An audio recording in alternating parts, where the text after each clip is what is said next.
Lord. దేవునికి మహిమ కలుగును గాక. దేవుని యొక్క పరిశుద్ధ గ్రంథాన్ని మనందరం కూడా తెరిచినట్లయితే దేవుని యొక్క వాక్యాన్ని మనం ధ్యానిద్దాం. కొన్ని నిమిషాలు దేవుని యొక్క వాక్యమును మనం వినడానికి సిద్ధపడితే గనక మన తండ్రి అయినటువంటి దేవాతి దేవుడు మనకు వాక్యాన్ని బోధించుటకు, తన కుమారుడు మన హృదయాల్లో కార్యం చేయుటకు, పరిశుద్ధాత్మ దేవుడు మన జీవితాల్లో బలమైన కార్యాలు చేయడానికి వాళ్ళు సిద్ధపాటు కలిగి ఉన్నారు. కాబట్టి మనందరం కూడా దేవుని వాక్యంలో బలపరచబడడానికి మనందరం కూడా సిద్ధపడదాం. పరిశుద్ధాత్మ దేవుడు తెలియజేస్తున్నాడు, ఈ లోక జీవితంలో నిన్ను రిజెక్ట్ చేసిన వాళ్ళు అనేక మంది ఉండొచ్చు, నిన్ను వద్దు అనుకునే వాళ్ళు అనేక మంది కోకలలో ఉండొచ్చు. నువ్వు దేనికి పనికిరావని, నువ్వెందుకు పనికిరావని, నువ్వు దేని చేతను ఏది కూడా నీ వల్ల కార్యము జరగదని నిన్ను కుటుంబం వాళ్ళే, నిన్ను నమ్ముకున్న వాళ్ళే, నీ కుటుంబ సభ్యులే, నీ రక్త సంబంధికులే, నువ్వు చేస్తున్న సంఘ పరిచర్యలో ఉన్న నీ తోటి సహకారులే, ప్రతి ఒక్కరూ కూడా నిన్ను హేళనగా, చులకనగా, నువ్వు ఎందుకు పనికిరావని నిన్ను అనేకమైన మాటలు అని నిన్ను బాధ పెడుతున్నారేమో. పరిశుద్ధాత్మ దేవుడు తెలియజేస్తున్నాడు, నేను నిన్ను పేరు పెట్టి పిలుచుకున్నాను, నీవు నా సొత్తు. ఈ లోకంలో ఉన్నవారు నిన్ను విసర్జించినా నువ్వు బాధపడద్దు, నేను నీకు తండ్రినై ఉన్నాను, నీవు నాకు కుమారుడవు, నువ్వు నా కుమార్తెవై ఉన్నావు, నేను నీతో ఉంటాను, నీవు నాతో ఉంటావు, మనందరం కలిసి దేవుని రాజ్యంలో ఉంటామని పరిశుద్ధాత్మ దేవుడు మీకు నాకు ఒక మంచి వాగ్దానాన్ని ఇస్తున్నాడు. ఆయన వాగ్దానం ఇచ్చిన దేవుడు నమ్మదగిన వాడు కనుక ఆ వాగ్దానం నమ్మి విశ్వసిద్దాం. పరిశుద్ధాత్మ దేవుడు తన వాక్యాన్ని తెలియజేయడానికి ఆయన సిద్ధపడుతున్నాడు. మనం కూడా సిద్ధపడి దేవుని వాక్యాన్ని వినడానికి మనం ఎంతో సంతోషంగా, ఆనందంగా మన హృదయాలు తెరుద్దాం. పరిశుద్ధాత్మ దేవుడు ఈరోజు నీతోటి నాతోటి మాట్లాడతారు. నువ్వు అనుకుంటున్నావు కదా, నేను ఈ లోకంలో ఎందుకు పనికిరాను, నా వలన ఏ జ్ఞానము నాకు లేదు, పెద్ద చదువు లేదు, పెద్ద ఉద్యోగము లేదు, దేవుని సన్నిధిలో నేను ఏ పని చేసినా అది విఫలమే కానీ సఫలము అవ్వట్లేదు, నాకంటూ ఈ జీవితంలో నేను ఏదైనా చేయగలనా, నేను దేనికైనా ఉపయోగపడగలనా, నా వల్ల ఎవరికైనా ప్రయోజనం ఉందా అని నువ్వు నిరుత్సాహంతో వెనకబడుతున్నప్పుడు అనేక మంది నిన్ను మాటలతో, నిన్ను అనేకమైన సూటిపోటు మాటలతో నిన్ను బాధ పెడుతూ, నిన్ను దుఃఖపెడుతూ, నిన్ను ఇబ్బంది పెడుతున్నారేమో. పరిశుద్ధాత్మ దేవుడు తెలియజేస్తున్నాడు, నేను నీకు తోడై ఉన్నాను, నేను నీకు తోడై ఉన్నాను, మాదిరిగా నీకు ఒక వ్యక్తిని నేను పరిచయం చేయబోతున్నానని ఆయన వాక్యంతో మనతో మాట్లాడుతున్నారు. మీరు సిద్ధంగా ఉంటే మీతోటి నాతోటి మనందరితోటి దేవాతి దేవుడు మాట్లాడనై ఉన్నాడు. మొదటి సమూయేలు గ్రంథము, దేవుని యొక్క వాక్యంలోంచి మొదటి సమూయేలు గ్రంథము 16వ అధ్యాయములో ఉన్న ఒక వ్యక్తిని పరిశుద్ధాత్మ దేవుడు మనకు పరిచయం చేయాలని ఆశపడుతున్నాడు.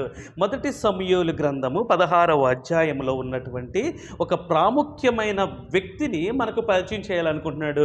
ఆ వ్యక్తి గురించి మనం తెలుసుకుని ఆయన ఎలాంటి మార్గం గుండా ప్రయాణం చేశాడో, ఆయన ఎన్ని ఇబ్బందులు పడ్డాడో, ఆయన ఎన్ని బాధలు పడ్డాడో, ఎన్ని శ్రమలు పడ్డాడో అవన్నీ మనం తెలుసుకుని దేవుడు అతన్ని ఎంతగా ఆశీర్వదించాడో తెలుసుకుని ఈరోజు ఈ వాక్యాన్ని మనం ముగించుకుని అటువంటి విశ్వాసముతో, బలంతో, ధైర్యంతో దేవునితో మనం కూడా కొనసాగుదాముగాక. ఆమెన్ చెప్దామా అందరము? హల్లెలూయా, ఆమెన్, ఆమెన్. మొదటి సమూయేలు గ్రంథము 16వ అధ్యాయము టకటక చదివి మీకు వివరించడానికి నేను ఎంతగానో ఇష్టపడుతున్నాను. అంతటా యెహోవా పరిశుద్ధాత్మ దేవుడా, దయచేసి నీ ఆత్మతో నింపి మమ్మలను బలపరిచి నీ సన్నిధి కాపుదల దయచేసి నాతోటి అందరితోటి మాట్లాడండి ప్రభువా. ఆమెన్. మొదటి సమూయేలు గ్రంథం 16వ అధ్యాయం. అంతటి యెహోవా సమూయేలుతో ఇలాగూ సెలవిచ్చాను. ఏమంటున్నాడంటే, అంతటి యెహోవా సమూయేలుతో ఇలాగూ సెలవిచ్చాడట. ఏమని సెలవిచ్చాడంటే, ఇశ్రాయేలుల మీద రాజుగా ఉండకుండా నేను విసర్జించిన సౌలును గూర్చి నీవెంతకాలము దుఃఖపడదువు? ఇశ్రాయేలుల మీద నేను ఒక రాజును నియమించాను, అతని పేరు సౌలు. అతను దేవుని యొక్క ఆజ్ఞలు విడిచి అతిక్రమమైన మార్గములో అతను నడుస్తున్నందుకు గాను అతను నేను తృణీకరించాను. అతని ఆ రాజ్య పదవి నుండి నేను అతన్ని పక్కకు తీసివేశాను. నువ్వెందుకు అతని గురించి దుఃఖపడుతున్నావు? నువ్వెందుకు అతని గురించి ఆలోచిస్తున్నావు?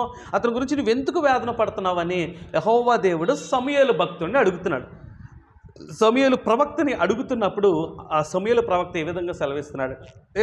ప్రభువా యేసయ్యా, ఈ చేతులతో అభిషేకించానయ్యా, ఈ చేతులతో నా కొమ్ములో ఉన్న ఆ తైలాన్ని తీసుకెళ్ళి అతని నెత్తి మీద నువ్వు ప్రోక్షింపమన్నప్పుడు ప్రోక్షించాను ప్రభా.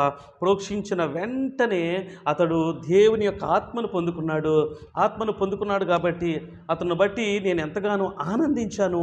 అతను ఇశ్రాయేలులందరికీ కూడా ఒక రాజుగా అతను ఏర్పాటు చేయబడ్డాడు.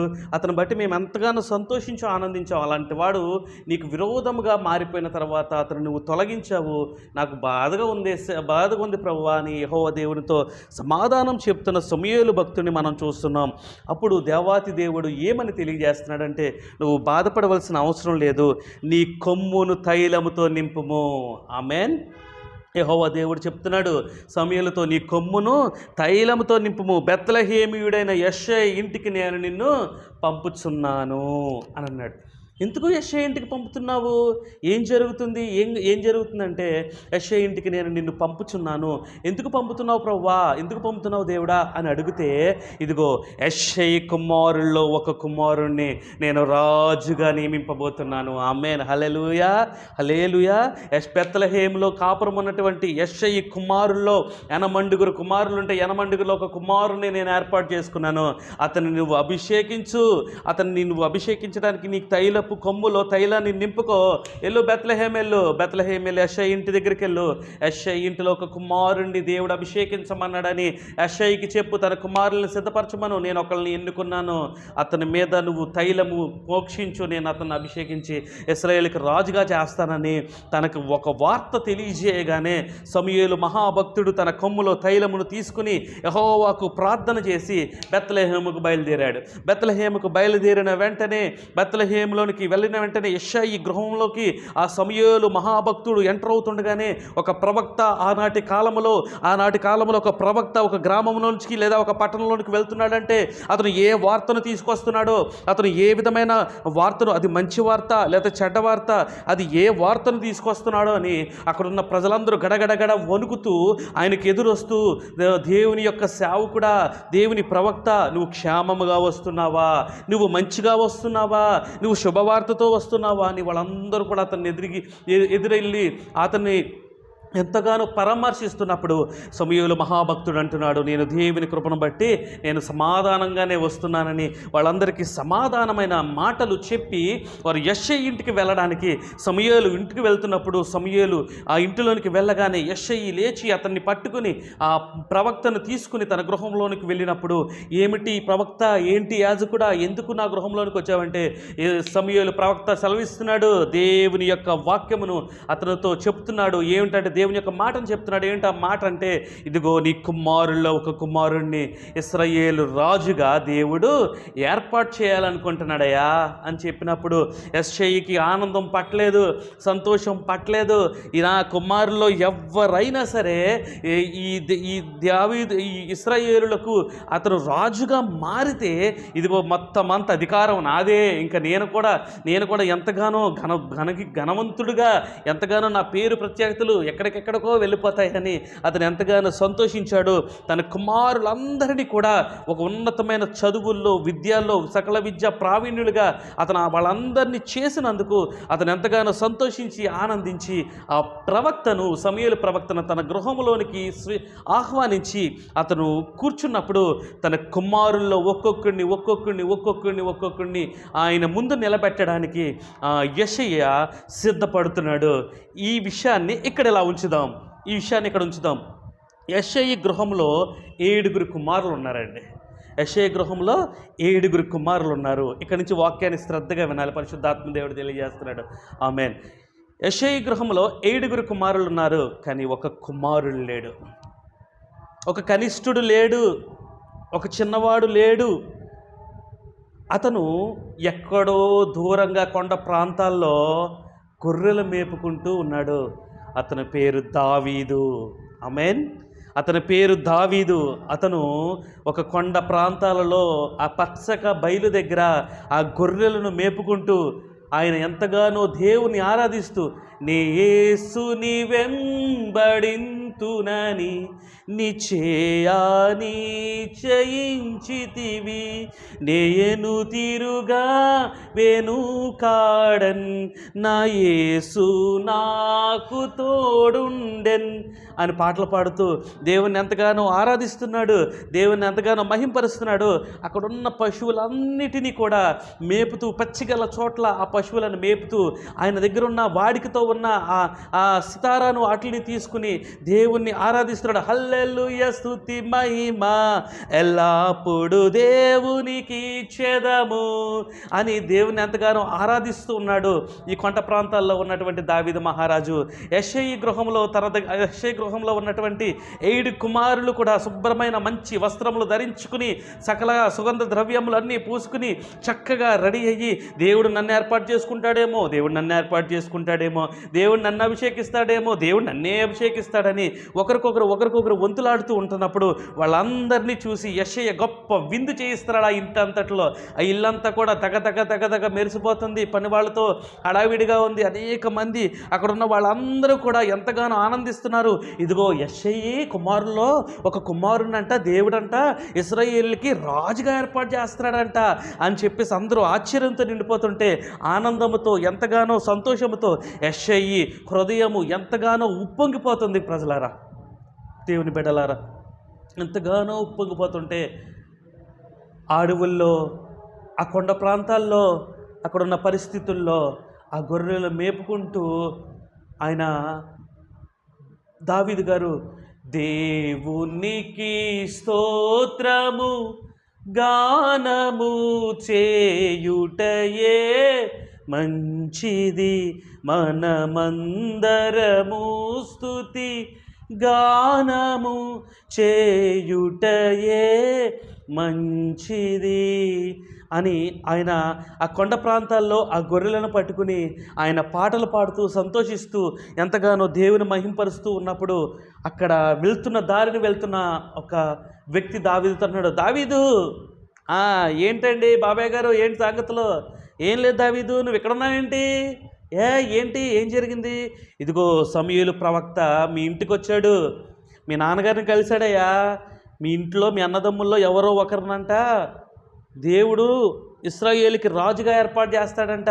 నువ్వు రావట్లేదా? నువ్వు ఇక్కడ ఉన్నావేంటి అంటే, నేనా వస్తున్నాను. దేవుడు మా నాన్నగారు గొర్రెలు కాయమన్నారు కదా, అవి చక్కగా మేసిన తర్వాత వాటిని ఒక పక్కన కట్టేసి నేను వస్తాను, మా నాన్నగారు నాకు ముందే చెప్పారు అని అతనితో చెప్తున్నాడు. కానీ తన హృదయంలో ఎంతో బాధపడుతున్నాడు, ఎంతగానో దుఃఖపడుతున్నాడు. తన హృదయంలో ఎంతో వేదన కలుగుతుంది. అరే, నా అన్నలంతా నేను చదువుకోలేదు కదా, వాళ్ళకున్న బలం కాదు కదా, వారికున్న అందం నాకు లేదు కదా, వారికున్న జ్ఞానము వివేకము నాకు లేదు కదా, వారికున్న గొప్ప స్వారూప్యము నాకు లేదు కదా, వారు సకల విద్య ప్రావీణ్యులు కదా, వారు యుద్ధం చేయడానికి సంసిద్ధులైనటువంటి ఒక యోధులు కదా.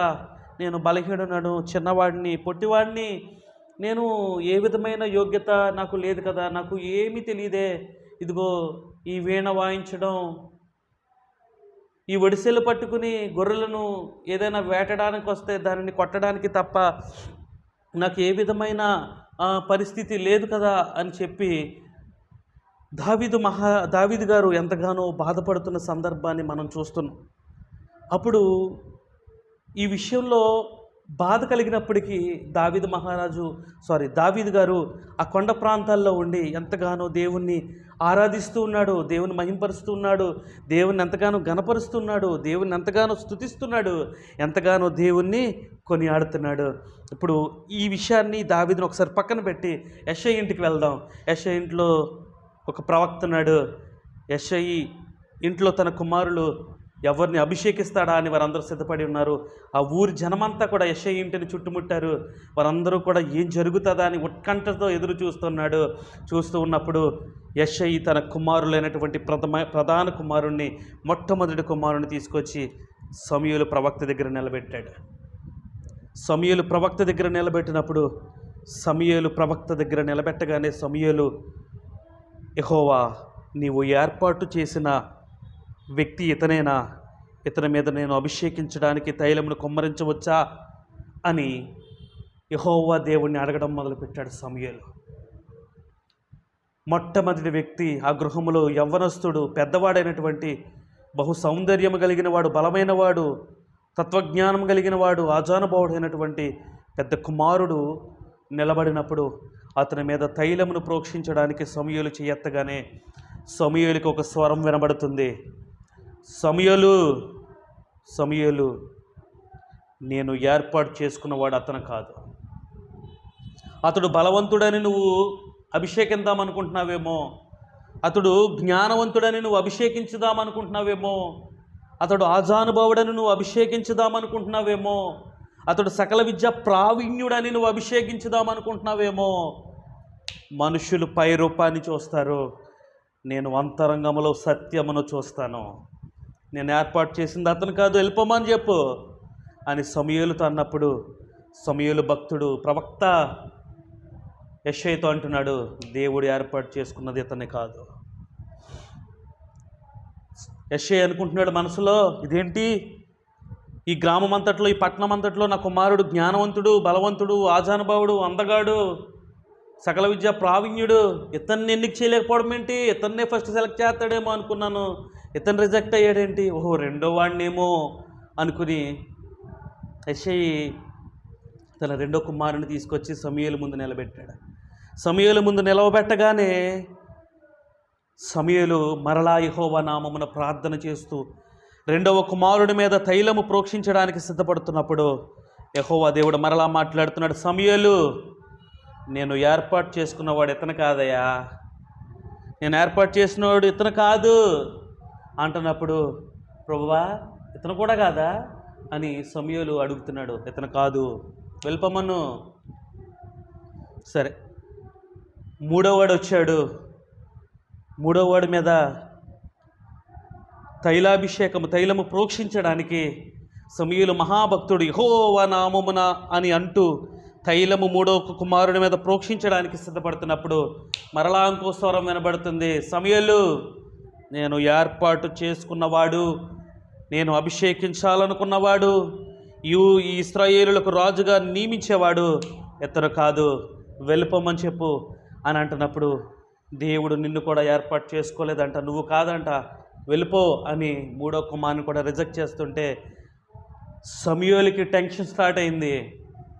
యెషయాకి ముఖంలో వికారమైపోయింది. ఆ పెద్ద కుమారుని కాదన్నాడు, ఆడి తర్వాత ఇంకా తత్వజ్ఞానంతో బలవంతుడిగా ఉన్నాను రెండో కుమారుని కాదన్నాడు, వాళ్ళిద్దరికంటే మూడో కుమారుని అనుకున్నాను, మూడో కుమారుని కూడా కాదంటున్నాడు అని యెషయాలో ఒక కలవరం స్టార్ట్ అయ్యి ఇక్కడ ఈ విధమైన పరిస్థితులు ఉన్నప్పుడు ఆ కొండ ప్రాంతాల్లో, ఆ కొండ ప్రదేశాల్లో ఆ గొర్రెలు మేపుకుంటూ ఒక వ్యక్తి వచ్చి, నువ్వు ఇంటికి రావట్లేదా అని అడిగినప్పుడు తన కుటుంబంలో ప్రవక్త వచ్చి తన అన్నదమ్ముల్లో ఎవరినో దేవుడు ఏర్పాటు చేసుకున్నాడేమో అతన్ని అభిషేకించడానికి వారందరూ కూడా సిద్ధపడి ఉన్నప్పుడు ఆ సంబరంలో, ఆ సంతోషంలో, ఆ పండగ వాతావరణంలో నాకు పాలు లేదే, నా తండ్రి నన్ను తృణీకరించాడా, నేను ఎందుకు పనికిరానా, నాకు ఏ జ్ఞానము లేదా, నేను ఏ విధంగా కూడా నేను అందులో కనీసం ఒక పక్కన నిలబడి ఆ కార్యక్రమం చూడడానికి నాకు అర్హత లేదా, నేను ఎందుకు ఇలా జన్మించాను, నేను ఏం చేయగలను నా దేవుని స్తుతించడం తప్ప, నాకేం తెలుసు నా దేవుని గురించి వాయిద్యములు వాయించడం తప్ప, నాకేం తెలుసు నా దేవుని కీర్తనలు పాడి స్తుతించడం తప్ప, నాకేం తెలుసు నా దేవుణ్ణి మహింపరుస్తూ ఘనపరుస్తూ ఈ కొండ ప్రాంతాల్లో ఉండి నా దేవుణ్ణి మహింపరచడం తప్ప, నన్ను జన్మించి నన్ను పుట్టించి నన్ను కాపాడుతున్న నా దేవునికి కృతజ్ఞతగా నేను దేవుని స్తుతించడం తప్ప అని దావీదు తన దుఃఖమును ఆపుకొని, తన హృదయంలో వస్తున్న దుఃఖాన్ని ఆపుకొని, తన మనసులో వస్తున్న బాధను ఆపుకొని, తన జీవితంలో జరుగుతున్న అవమానాలన్నిటినీ జ్ఞాపకం తెచ్చుకుంటూ తనకున్న బాధనంతటిని కూడా పక్కన పెట్టి యెహోవా వైపు చూస్తూ, పరిశుద్ధుడా నాకు ఈ జీవితం ఇచ్చినందుకు వందనాలు, మహోన్నతుడా నాకు ఈ పరిస్థితి ఇచ్చినందుకు వందనాలు, ఈ కొండ ప్రాంతాల్లో ఈ గొర్రెలు మేపుకుంటూ నిన్ను ఆరాధించడానికి నువ్వు ఇచ్చిన ఈ భాగ్యాన్ని బట్టి నీకు వందనాలు, నిన్ను ఆరాధించేవాడుగా, నీ నామాన్ని మహింపరిచేవాడుగా, నీ నామాన్ని ఘనపరిచేవాడుగా నన్ను ఉంచావు ప్రభువా, నీకు ఎంతగానో వందనాలని దేవుని మహింపరుస్తూ దేవుని ఎంతగానో ఘనపరుస్తున్న దావీదుని యేసయ్య చూస్తున్నాడు, యెహోవా దేవుడు చూస్తున్నాడు.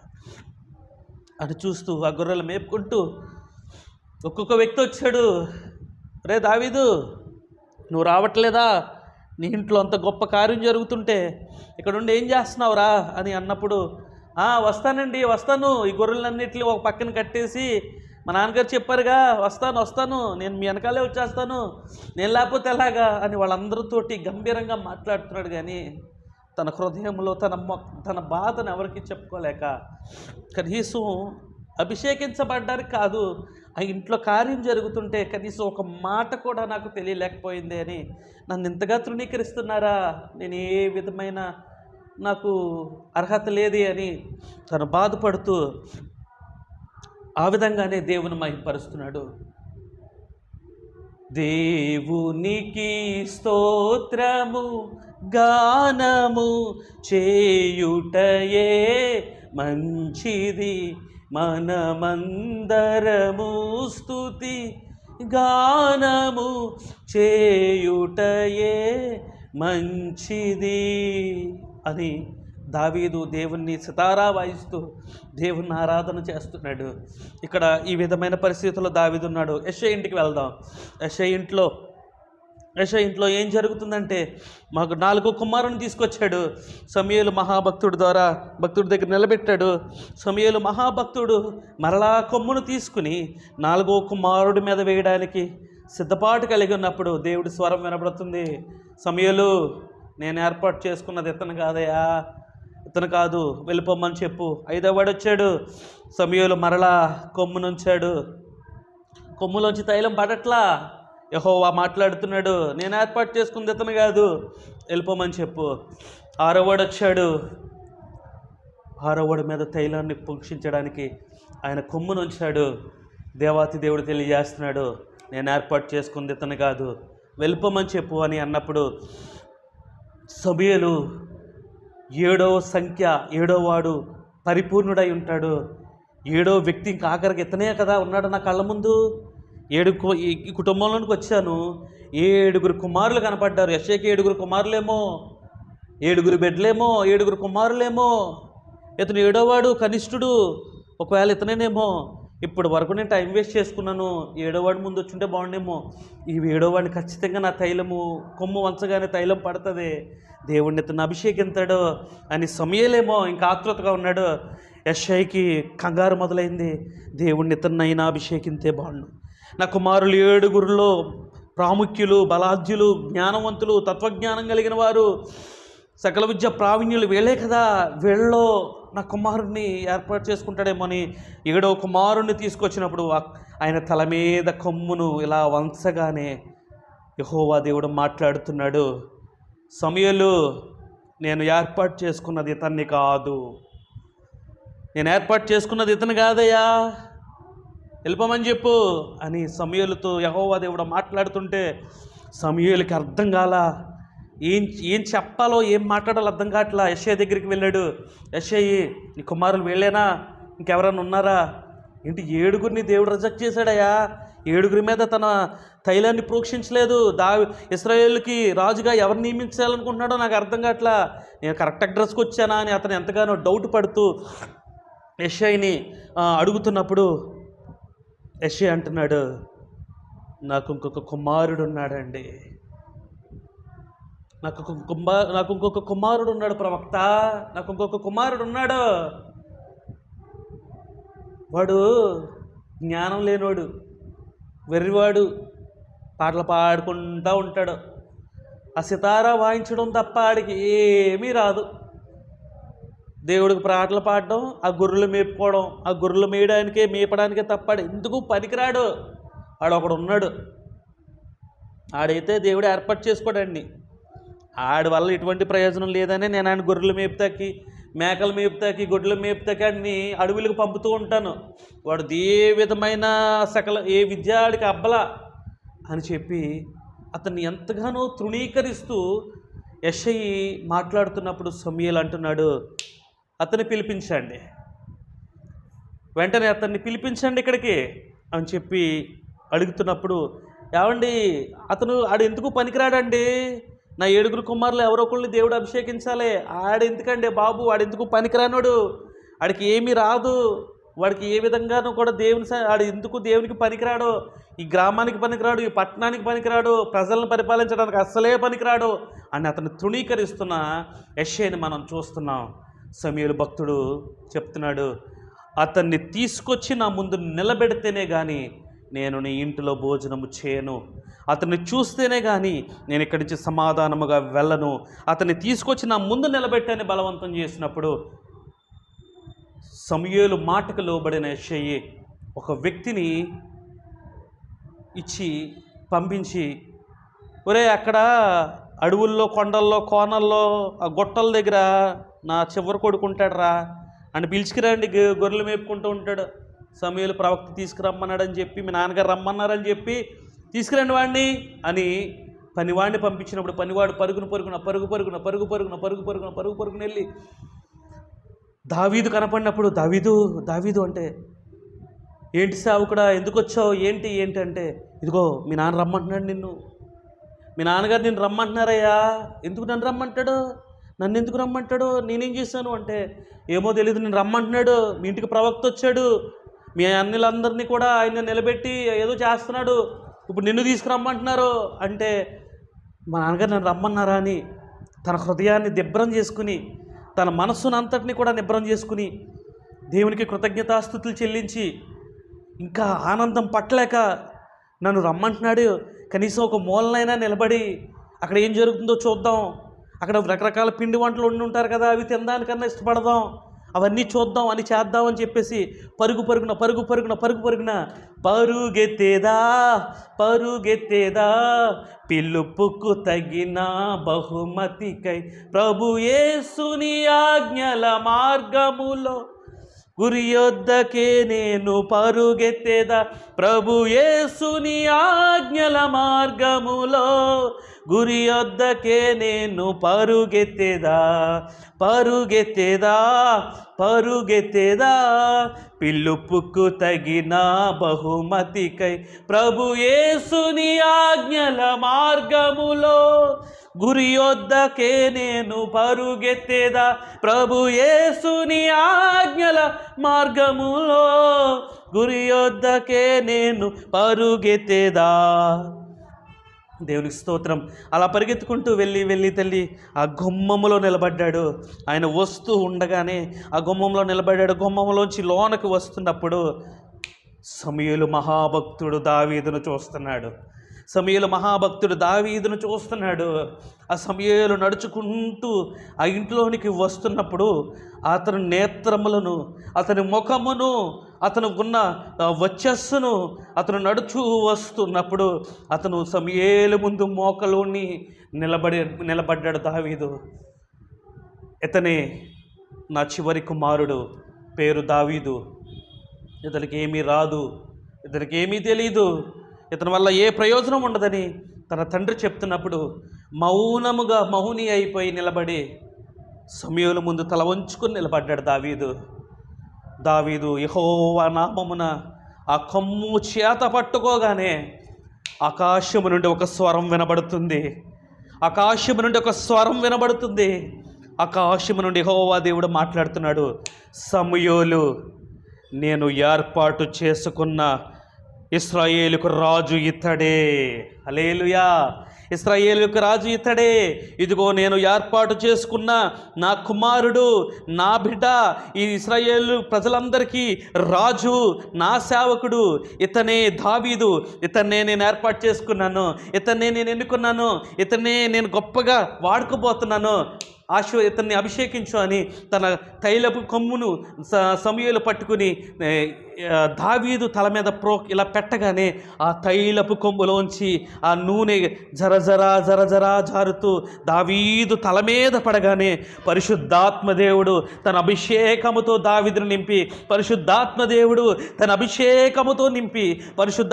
తండ్రి, కుమార, పరిశుద్ధాత్మ దేవుడైనటువంటి యేసు క్రీస్తు ప్రభుల వారు దావీదు మహారాజుని తన తల మీద హస్తముంచి అతను అభిషేకించి అతని జీవితమును, అతను పాడైపోయిన బ్రతుకును, దూరమైపోయిన బ్రతుకును, దూరముగా ఇచ్చిన బ్రతుకును, అతని బలహీనతను అంతటిని తీసివేసి బలవంతుడుగా, జ్ఞానవంతుడిగా, ఆరోగ్యవంతుడిగా, ఆయుష్యవంతుడిగా, సమస్తం మీద అధికారిగా, రాజుగా, అతని దేవుని అభిషేకము పొందుకున్న దేవుని కుమారుడిగా అతన్ని అభిషేకించి అతని తల మీద ఆ తైలాన్ని కుమ్మరించేటట్లు చేసి యెహోవా దేవుడు దావీదును రాజుగా అభిషేకించాడు. ఆమేన్. హల్లెలూయా. దావీదుని రాజుగా అభిషేకించాడు. ఆనాటి నుండి దావీదు జీవితం మారిపోయింది. ఆనాటి నుండి దావీదు జీవితం మారిపోయింది. ఈ లోకంలో మనలను అనేక మంది వద్దనుకో ఉండొచ్చు. మనం దేనికి పనికిరాము, మనం ఎందుకు పనికిరాము అని నీ కుటుంబము, సమాజము, నువ్వు మందిరానికి వెళ్తున్న వాళ్ళే కానీ, మందిరంలో ఉన్న నీ తోటి సహవిశ్వాసులే కానీ, నీ రక్త సంబంధికులు, నీ బంధుమిత్రులు, నీ తోటి ఉద్యోగులు, ఈ లోకంలో ఎవరైనా నిన్ను రిజెక్ట్ చేయొచ్చు. ఒకటి గుర్తుపెట్టుకో, నువ్వు కనుక దేవుని యందు భయభక్తులు కలిగి ఆయన సన్నిధిలో పాడుటకు, స్తుతించుటకు, ఆయన సన్నిధిలో ఆరాధించుటకు, ఆయన నామాన్ని మహింపరచుటకు, ప్రభువా నేను ఎందుకు ఎన్నిక లేని వాడను ప్రభువా, నీ నామాన్ని బట్టి నేను నీ సన్నిధిలో నమ్మకంగా బ్రతకాలనుకుంటున్నానని ఆయనతో గనక నువ్వు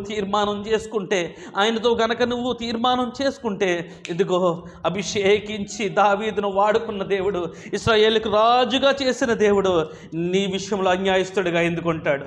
నా విషయంలో అన్యాయస్తుడు ఎందుకుంటాడు? ఆయన మనలను కూడా అభిషేకించి తన కుమారులుగా, కుమార్తెలుగా మనలను అభిషేకించి ఆయన సన్నిధిలో, ఆయన పరిచర్యలో, ఆయన జీవితంలో, ఈ బ్రతుకులో ఆయన బిడ్డలుగా, ఆయన కుమారులుగా, కుమార్తెలుగా మనలను వాడుకుంటూ నిత్య సియోను పరలోక పట్టణ రాజ్య సువార్తను ప్రకటించే వారముగా చేసి ఆయన నిత్య రాజ్యములో నిన్ను నన్ను ఉండేటట్లుగా చేయబోతున్నాడు. ఆయనే నజరేయుడైన యేసు. అలాంటి దేవుని మనం కలిగి ఉన్నాం. ఈరోజు ఒక ప్రవక్త, సమూయేలు చిన్న ప్రవక్త కదండి. సమూయేలు అంతకు ముందు, అంతకు తర్వాత అలాంటి ప్రవక్త బైబిల్ గ్రంథంలో ఎక్కడా లేడు. అంత బలమైన వాడు, జ్ఞానం కలిగిన వాడు, దేవునితో మాట్లాడగలిగిన వాడు, దేవుడు స్వరాన్ని వినగలిగిన వాడు. అలాంటి ప్రవక్తని తీసుకువెళ్ళి దావీదును అభిషేకించుకున్నాడు యెహోవా దేవుడు. దావీదు గొర్రెల కాపరి నుంచి దావీదు సింహాసనం మీద ఆసీనుడై ఉండేటట్లుగా ఆయన చేశాడు. ఆయన సింహాసనాసీనుడిగా రాజుగా నిలబడేటట్లుగా చేశాడు. దేవుడు ఏర్పాటు చేసిన ఇశ్రాయేలు ప్రజలందరి మీద అధికారిగా, రాజుగా అతను నియమించి అతన్ని వర్ధిల్లింపజేశాడు.